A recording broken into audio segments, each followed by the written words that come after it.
Was hat das Wahlrecht mit der Euro-Rettung gemeinsam? Und mit den Sozialleistungen für Asylbewerber und den Regelsätzen für Hartz-IV-Empfänger? Über all diese Themen musste in dieser Wahlperiode das Bundesverfassungsgericht entscheiden. Bei allen war auch vor dem Karlsruher Urteil mehr oder weniger klar, die Regierung hatte gegen das Grundgesetz verstoßen. Und bei allen hatte Angela Merkel die Verfassungswidrigkeit so konsequent ignoriert, dass es schwer fiele, ihr keine Absicht zu unterstellen. Der Euro ist also das spektakulärste, aber nicht das einzige Beispiel für eine Strategie der Kanzlerin, die die Standhaftigkeit der Karlsruher Richter konsequent zu testen versucht.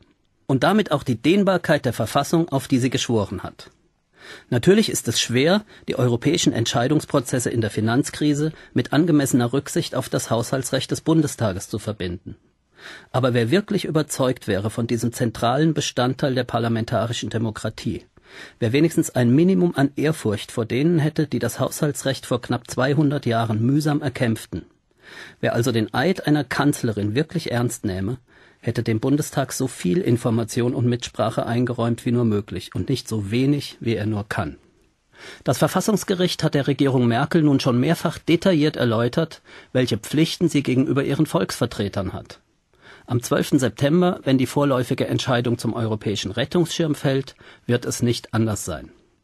Und niemand sollte so naiv sein zu glauben, dass diese wiederholte Notwendigkeit höchstrichterlicher Korrektur ein Zufall sei oder wenigstens Teil einer ganz normalen, allseits gutwilligen Auseinandersetzung unter unseren Verfassungsorganen.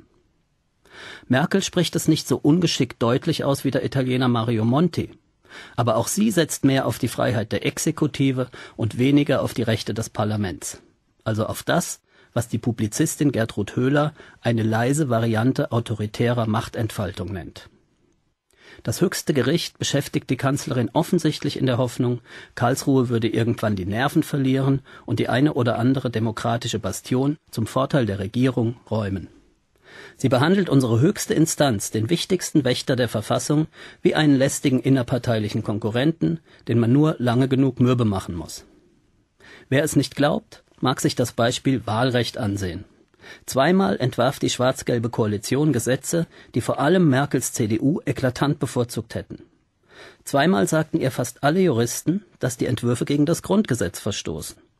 Zweimal legte sie es darauf an, zu testen, ob Karlsruhe nicht wenigstens ein Restchen übrig lässt von der Selbstbedienung an Wählerstimmen. Nicht anders war es bei der Höhe der Hartz-IV-Sätze, wo Schwarz-Gelb es zunächst bei der von Rot-Grün eingeführten Willkür der Berechnung beließ, allen Warnungen zum Trotz. Nicht anders bei den Leistungen für Asylbewerber, wo die Politik ebenfalls so lange parteiübergreifend sparte, bis das Gericht sie daran erinnerte, dass im demokratischen Deutschland die Menschenwürde für alle gilt. Dass die Kanzlerin auf diese Weise systematisch die Demokratie untergräbt, spricht sich offenbar nun auch bei einigen ihrer Parteifreunde herum. Eine Gruppe von Abgeordneten hat gefordert, gleichgeschlechtlichen Paaren neben den gleichen Pflichten wie Eheleuten auch die gleichen Rechte zuzusprechen, etwa bei der Steuer.